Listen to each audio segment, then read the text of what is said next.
I sometimes used to have dreams of my stepfather, right, and my biological father, where they'd be asleep in bed, and I just stabbed them repeatedly in the neck while they were vulnerable, like, I was some sort of slasher villain. I'm kind of happy I didn't, because, at least one of them went on to becoming a much better person, one of my favorite people now, actually. The other one, I just don't know where he is, but let me start over for a sec. I'm sorry I'm not speaking in a whole hyper KneeCaps voice, or, or even speaking in the more proper English voice I used to, address some of my friends and strangers, so, they don't think I'm some sort of hoodlum just by the way I speak.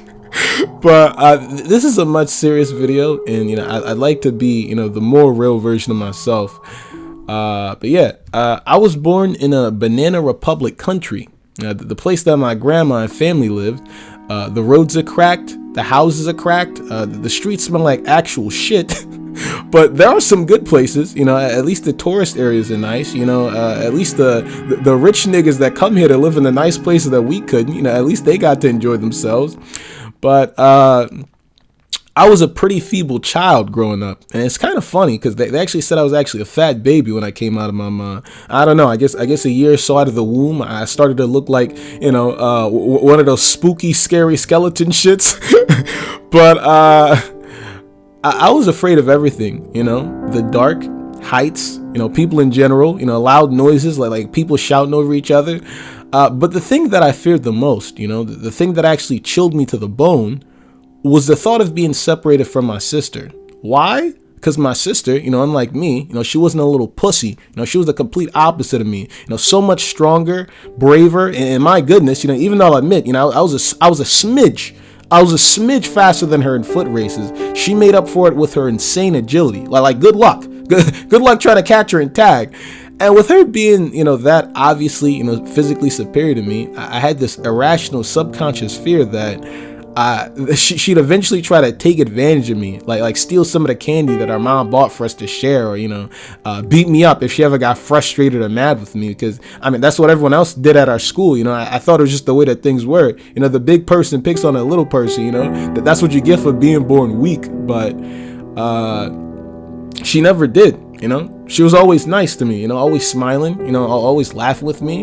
In fact, she actually did something I'd never seen someone bigger than me do before. She protected me. She defended me. Now, anytime I was near her, she didn't allow anyone to lay a finger on me, much less say something mean to me. So the majority of the time people said what they had to say, or, did what they had to do was when she wasn't around, or, when she was in her own class, because she was like in a grade ahead of me. But anytime I was given a chance, anytime I was given an opportunity to be by her side, I took it. I took it every single time. I followed her like a dog. But like my life depended on it. And for a while, I had this headcanon that my sister, right, was sent as like an apology from God for making me so weak. And then as time went on, I had another belief. I was like, nah, she wasn't sent from God. That'd be a disrespect to her to think that. She wasn't sent from God. She was God. She just had to be. So my worst fear ended up happening, surprise, surprise. I know, both my mom and my sister, they separated from me, and I was left with my biological father. My mom, tried as hard as she could, to take me to the United States with her, but my biological father, he just wasn't having it, right? And at first I thought he did it because, he loved me too much to give me up, but after a while living with him, it became clear he just wanted to keep me as like this sort of trophy, that he won over in my mom, because he didn't really pay much attention to me. Why would he? He just had a baby with his new girlfriend, so that was his new pride and joy. But that whole era of being alone, feeling abandoned and ignored, I say was probably the worst time period of my life. I think I aged like 20 years mentally because I wouldn't talk. I would barely eat anything, and it was like the first time in my life I experienced grief and developed, a bit of abandonment issues, right? And at the time, I didn't know why my sister and my mom left. I only found out like much later in life. So during the whole ordeal, my stupid kid brain just thought up the worst scenarios. Like, oh, of course your mom left you and took your sister. She's strong, you're weak. No brainer. But all I do, at my biological father's house was keep quiet and think. think for a long time, just think of the worst shit ever. Now, how pathetic of a kid I was, how no one wanted me or, cared about me, how I felt so lonely and afraid of the world without my sister beside me.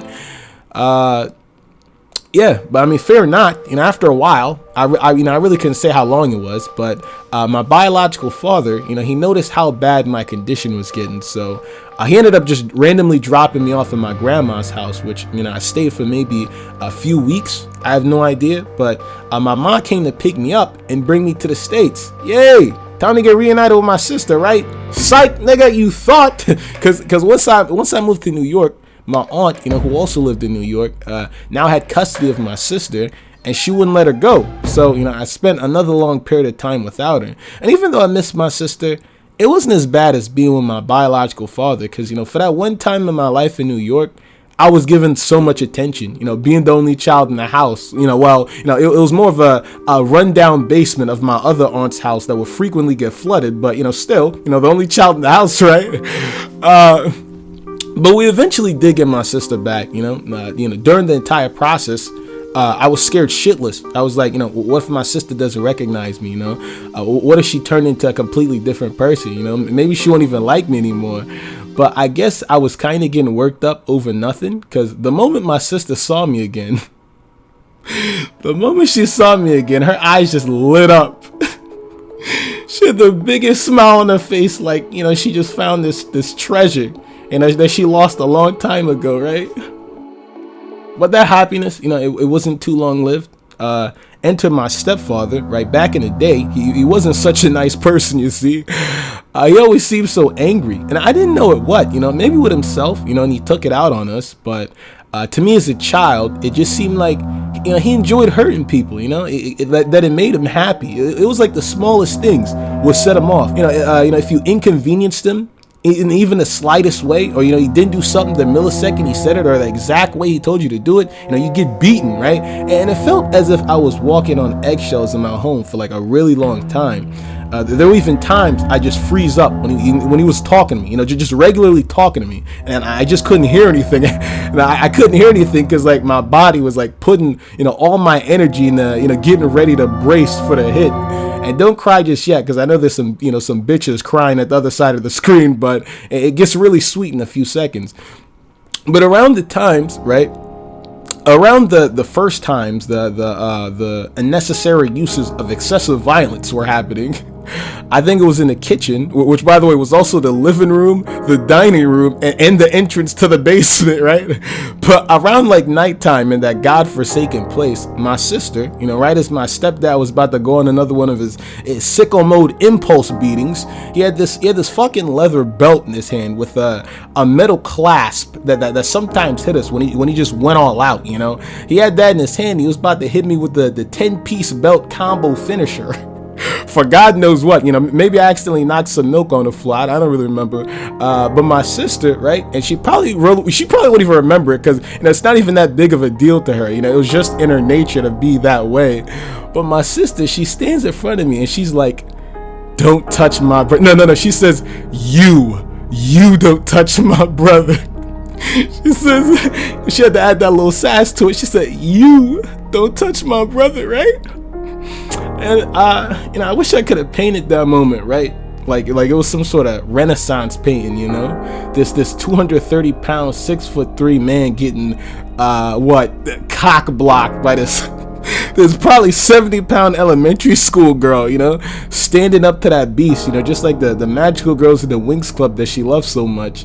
And he stopped, at least for that time, not because he was afraid of my sister, but he was just afraid to accidentally, I guess, like hit her in the crossfire, because my sister, she's a much lighter skin tone than my dark brown ass, and bruises showed up on her a lot clearer. So my stepdad, as far as I know, at most only hit her like 5 times the entire period of being that that angry man he used to be.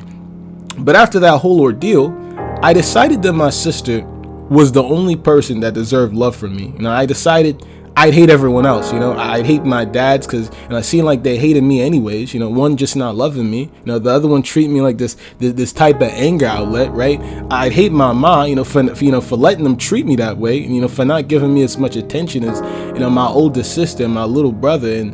And a lot of times that I did get attention from her was, you know, because she was yelling at me for, you know, enjoying some novel or anime book that the pastor said was evil, right? I'd hate my little brother, you know, not because he did anything wrong, but just because it was, you know, it was kind of obvious that my mom loved and favored him the most out of all of us, you know, because, you know, he was her youngest. You know, she dedicated so much time and attention to him.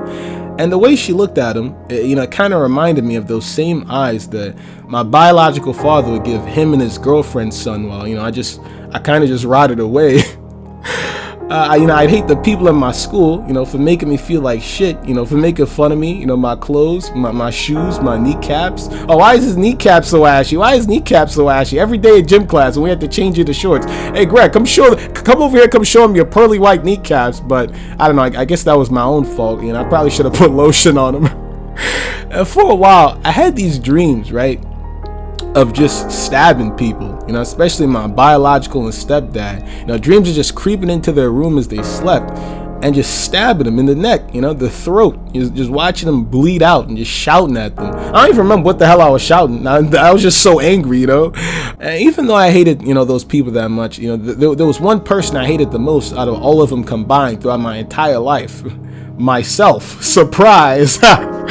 But after a while, right, you know, a long period of time, I decided that this shit is unhealthy. You know, this hating myself business, you know, it's not doing me any good. It's not solving any of my problems. It just made me feel like I had like rat poison or like hot lava just running through my veins 24/7. And I thought, if I could forgive myself for being so weak, you know, forgive myself for being born so fragile, you know, not worthy of anyone's time, you know, for having trouble making new friends, you know, for not being as strong as my sister, if I could forgive myself, you know, for not loving and caring for myself as much as my sister loved me, and I could forgive anyone, you know, I could, you know, stop feeling so bad all the time.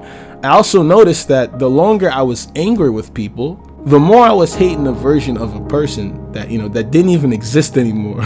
It's kind of crazy to think about, but that's what I did. You know, I looked past all the bad qualities that I saw in myself, and, you know, I noticed, you know, how beautiful of a person I actually was, you know, how strong of a person I was. And the more and more I did that, the more and more I could do that for other people. You know, my dad, you know, as angry as he was, he still supported my family. You know, he supported my mom, and he gave her a shoulder to lean on when times were getting tough. You know, yeah, he was a piece of shit back in the day, but his father was 100 times worse, right?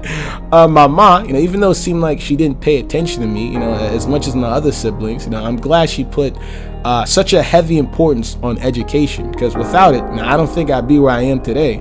And at the end of the day, you know, she also had her own journey to go through, you know, getting back custody of her children, you know, maintaining a household while we lived in poverty. Now, my mom truly did, you know, and still does love us, you know. My biological father, even though I have no idea what this guy is, you know, he at least had enough kindness in his heart, you know, to let me go. And after seeing how depressed I was, the people at school, you know, yeah, they almost drove me to the point of insanity and, you know, created psychological issues that haven't fully healed yet.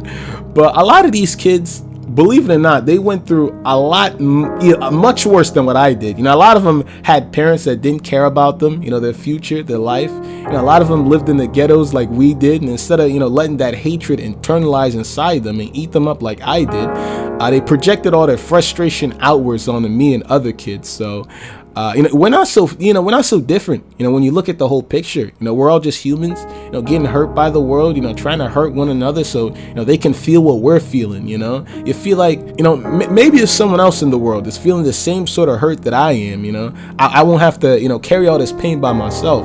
But nowadays, you know, I look back and just laugh at it. Not only laugh at it, but, you know, sometimes even make videos parodying the experiences I've had, so, you know, other people can laugh at it with me, you know.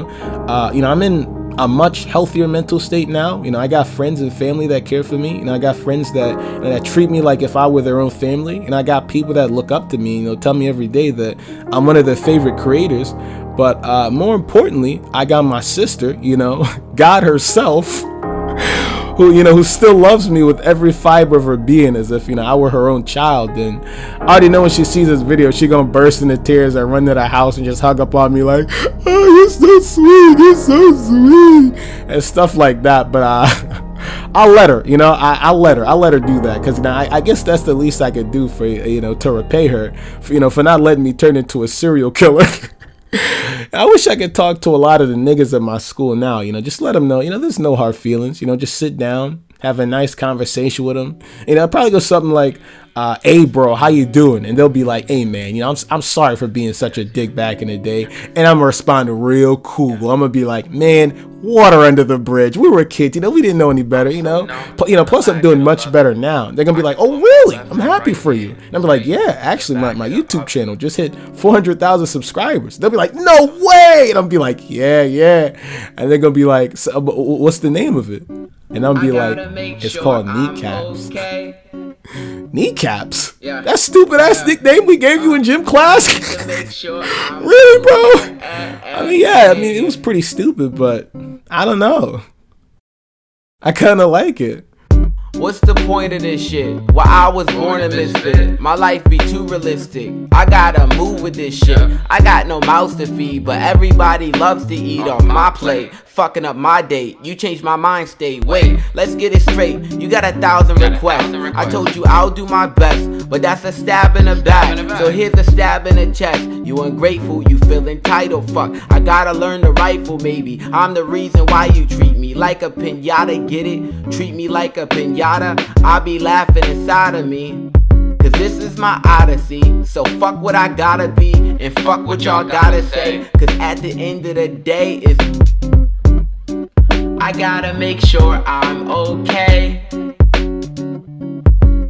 Yeah, I gotta make sure I'm okay. Yo, I try to make it by with a smile. Deep inside I knew you idolized my life and my style. We haven't spoken a while. The shot I took was a foul. Was never good at that sport, but now my head's in the clouds. I'm smoking stars in the night. I run in space with a kite. I told her we wasn't dating, but she can stay for the night. I write my less when I write. She think I'm wrong when I write. I think my lyrics is tight. I think her leggings is tight. It's like, wait, why the hell you always wearing one sock? Cause it's different from them niggas that you meet from the block.